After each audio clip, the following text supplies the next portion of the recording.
जय हिंद दोस्तों। देखते हैं मुस्लिम लीग और देखते हैं मार्ले मिंटो अधिनियम आता है 1909 में। इसी समय मुस्लिम लीग की तरफ से मुसलमानों के लिए पृथक निर्वाचन क्षेत्र की मांग की गई थी, जो कि पूरा कर दिया जाता है 1909 में। इसमें होता क्या है, पृथक निर्वाचन क्षेत्र की होता क्या है समझो। जैसे कोई क्षेत्र हो गया ना, अब इनकी क्या मांग थी कि उस क्षेत्र में मुसलमान ही उठेगा और मुसलमान ही केवल वोट देगा। आज के समय में देखो, आज जहाँ तो कोई भी सीट वगैरह होता है तो आपके क्षेत्र में, चाहे हमारे सीट में ही एक सीट है, ST SC सीट है, रिजर्व सीट है। अब उसमें क्या हुआ कि ST SC के ही उम्मीद को टिकट दिया जाएगा और वोट सभी लोग देंगे। पर इन लोगों का क्या था, इन लोगों की मांग थी कि केवल उस क्षेत्र में मुसलमान उठे और मुसलमान ही अपना वोट दें। ठीक है। मुस्लिम लीग की स्थापना कहाँ हुई थी? ढाका में हुई थी। इसके संस्थापक जो कि आगा खां, नवाब सलीमुल्लाह, मोहम्मद अली जिन्ना थे। ये मोहम्मद अली जिन्ना जो कि जिन्ना 1940 में इन लोगों का भी मुस्लिम लीग का भी अधिवेशन होता है। यहाँ पर आपके 19 लाहौर में अधिवेशन होता है। तो स्पष्ट रूप से जिन्ना बोल दिया था कि पाकिस्तान हमें एक अलग देश चाहिए। फिर 45 में शिमला समझौता होता है।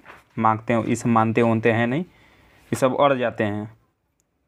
मुस्लिम लीग का प्रथम अध्यक्ष कौन था? आगा खां था। वर्ष 1907 में मुस्लिम लीग का वार्षिक अधिवेशन कहाँ हुआ था? कराची में हुआ था। मुस्लिम लीग ने पृथक निर्वाचन मंडल की मांग किस अधिवेशन में की थी? अमृतसर अधिवेशन, जो कि 1908 में होता है। अखिल भारतीय मुस्लिम लीग के अधिवेशन, अब देखो मुस्लिम लीग का अधिवेशन देखो, प्रथम अधिवेशन 1906 ढाका में होता है, क्योंकि इसी समय इनकी स्थापना भी होता है आगा खां, सलीमुल्लाह और जिन्ना के द्वारा। द्वितीय अधिवेशन 1907 कराची में। तीसरा अधिवेशन 1908 अमृतसर में। वर्ष 1908 में किसकी अध्यक्षता में अखिल भारतीय मुस्लिम लीग की एक शाखा लंदन में स्थापित की गई थी? अमीर अली। बाप रे, लंदन तक पहुंच गए थे। भारत शासन अधिनियम 1909 को किस अन्य नाम से भी जाना जाता है? मार्ले मिंटो सुधार 1909। मार्ले मिंटो भारत का सचिव था, एक थे भारत के वाइसराय थे। पाकिस्तान शब्द का पाकिस्तान शब्द है ना, उसको सबसे पहले चौधरी रहमत अली ने दिया था। पाकिस्तान शब्द कहाँ चले गए? हाँ, किस अधिनियम के दौरान मुसलमानों के लिए पृथक निर्वाचन प्रणाली की व्यवस्था की गई थी? भारत शासन अधिनियम 1909। इसे मार्ले मिंटो सुधार के नाम से भी जाना जाता है। इंडियन काउंसिलिंग एक्ट 1909 में प्रकार के प्रतिनिधित्व की व्यवस्था की गई थी? सांप्रदायिक प्रतिनिधित्व की। इन लोगों की मांग थी भाई कि मुसलमानों के लक्ष्य क्षेत्र हो, जिसकी वजह से कांग्रेस और मुसलमानों लीग में विवाद हो गया। फिर बाद में एक भी होते हैं। रीजन क्या होता है कि कांग्रेस जो पार्टी थी, उन लोगों का जो पृथक निर्वाचन क्षेत्र था उन्हें स्वीकार कर लेते हैं कांग्रेस वाले 1916 में, जो कि एनी बेसेंट अध्यक्ष थी। 1909 में सुधार बिल में पृथक निर्वाचन को स्वीकार कर लिया गया। यहीं से द्विराष्ट्र सिद्धांत की अवधारणा का प्रारंभ हो गया। हाँ, 1909 से ही ये एकदम तय हो गया था कि अब दो राष्ट्र बन जाएगा। जैसे मुसलमानों का अपना अलग हो गया था, नींव खोद गई थी यहीं से पाकिस्तान की। याद रखना है कि पृथक निर्वाचन क्षेत्र बनाकर हम ऐसे घातक बीज बो रहे हैं जिसकी फसल बहुत कड़वी होगी। यह कथन किसके द्वारा दिया गया था? मिंटो के द्वारा दिया गया था। तो जब तुम लोग को घातक लग रहा था, फिर इसकी प्रस्ताव को मांगे ही क्यों तुम लोग? गवर्नर जनरल की कार्यकारिणी में भारतीय सदस्य को नियुक्त करने का प्रावधान किस अधिनियम में रखा गया था? मार्ले मिंटो सुधार अधिनियम में, जो कि सबसे पहले थे कौन? सत्येंद्र सिन्हा थे हमारे भारतीय।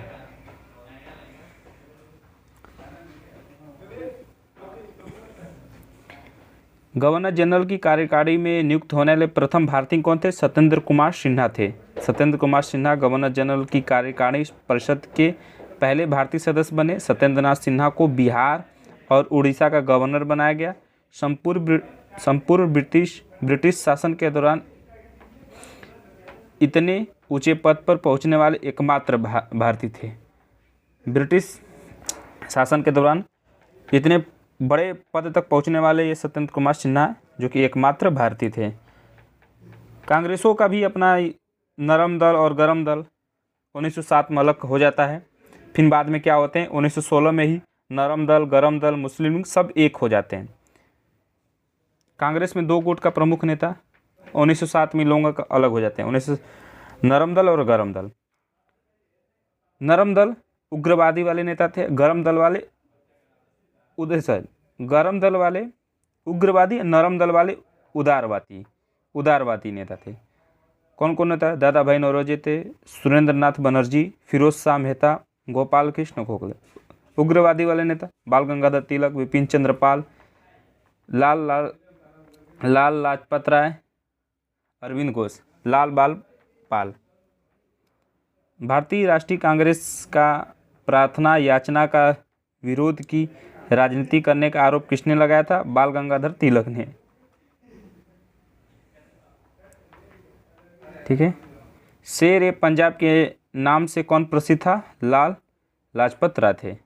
बाल गंगाधर तिलक को अशांति का जनक किसने कहा था? वेलेंटाइन सिरोल ने कहा था। बाल गंगाधर तिलक 1908 में 6 वर्ष के कारागार की सजा किस स्वतंत्रता संग्राम सेनानी को दिया गया था? बाल गंगाधर तिलक को दिया गया था। भारत के स्वतंत्र आंदोलन की प्रारंभिक दौर में उग्रवादी विचारधारा से क्या आशय था? संवैधानिक साधनों एवं याचिकाओं के स्थान पर आक्रामक साधनों से स्वशासन प्राप्त करना। इनका ये था उग्रवादियों वालों का कि हाथ जोड़ वेले काम नहीं, सीधे अपना अधिकार है छीन के लेंगे, जैसे भी माने एकदम छीन छान के लेंगे, एकदम जबरी। महाराष्ट्र में गणपति उत्सव को किसने प्रारंभ किया था? बाल गंगाधर तिलक ने किया था, क्योंकि क्रांतिकारी आंदोलन भी कई चरण में हुआ था। पहला चरण जो कि बाल गंगाधर तिलक ने किया था, गणपति उत्सव और शिवाजी उत्सव, शिवाजी का ना बाल गंगाधर तिलक ने ही चालू किया था। फिर दूसरा जो चरण चालू हुआ था वो महात्मा गांधी ने चालू किया था। दिल्ली दरबार 3 बार होता है। प्रथम दिल्ली दरबार 1877, उसमें वायसराय कौन था? लॉर्ड लिंटन था। द्वितीय दिल्ली दरबार 1930, कर्जन था। तृतीय दिल्ली दरबार, तीसरा वाला दिल्ली दरबार 1911, लॉर्ड हार्डिंग था। जो कि तीसरा वाले में कौन राजा थे? राजा जॉर्ज पंचम दिल्ली आए थे। तो आपको पता 1905 में बंगाल विभाजन की मांग की गई थी, जो कि कर्जन ने कर भी दिया था। फिर क्या हुआ, 1911 में जब दिल्ली दरबार लगा था, जॉर्ज पंचम आए थे दिल्ली में, तो 3 घोषणा किए थे। एक किए थे कि बंगाल विभाजन को रद्द कर देना, दूसरा बंगाल से बिहार को अलग कर देना, तीसरा राजधानी दिल्ली घोषित कर देना। उसमें कलकत्ता थी। द्वैत शासन का जनक सर लियोनस कर्टिस को, जबकि बंगाल में द्वैत शासन का जनक रॉबर्ट क्लाइव को कहा जाता है। बक्सर का जब युद्ध होता है उस समय 3 थे, अवध के थे और बंगाल के थे और मराठा थे, तीनों हार जाते हैं। तो उस समय बंगाल में द्वैत शासन का प्रारंभ किया जाता है। हम लोग भी करेंगे 1929 में, मॉन्टेग्यू चेम्सफोर्ड अधिनियम आता है 1929 में। तो उसी समय हम लोग भी पहले राज्य को घेरते हैं, राज्य में द्वैत शासन, फिर इसके बाद 1935 में केंद्र में द्वैत शासन हम लोग भी अपना लाएंगे। इन्होंने बंगाल में किया था, हम लोग भी हर जगह करेंगे इस तरह। उसमें किए थे, हम लोग 1929 में करेंगे। ठीक है, ये हमारा क्या हो गया, मुस्लिम लीग और मार्ले मिंटो सुधार। आसान भाषा में देखेंगे, ये इनकी नींव 1906 1909 में इनकी मांग को पूरा कर दिया जाता है। 1909 में मार्ले मिंटो सुधार के तहत। फिर देखो इनका क्या होता है, 1940 में क्या करते हैं, 1940 में इनका लाहौर अधिवेशन होता है। लाहौर अधिवेशन में जो जिन्ना था वो एकदम साफ स्पष्ट रूप से बोल देता है कि हमें पाकिस्तान की मांग करने लगा, अलग देश की मांग करने लगा। फिर 1945 में शिमला समझौता होता है। तो शिमला समझौता होता है, उसमें क्या होता है कि वेवेल करता है शिमला समझौता। उसमें कहता है कि जो भारत की सभी पार्टियां एक अपने में समन्वय बनाएं, पर पाकिस्तान अपना अलग ही मांग कर रहा है। पाकिस्तान अपना अलग ही मांग कर रहा था, नहीं मांगा गया, उसमें पूरा किया गया। तो 1946 में पाकिस्तान की तरफ से, 1946 में पाकिस्तान की तरफ से प्रत्यक्ष कार्रवाई दिवस चलाया गया था। प्रत्यक्ष कार्रवाई दिवस चलाया गया था, डायरेक्ट एक्शन प्लान। इससे क्या हुआ कि भारत में कई जगह दंगा होने लगे, ज़्यादातर तो बंगाल में दंगा होने लगे। तो मुस्लिम लीग का एक नारा था, बांटो और आज़ाद करो।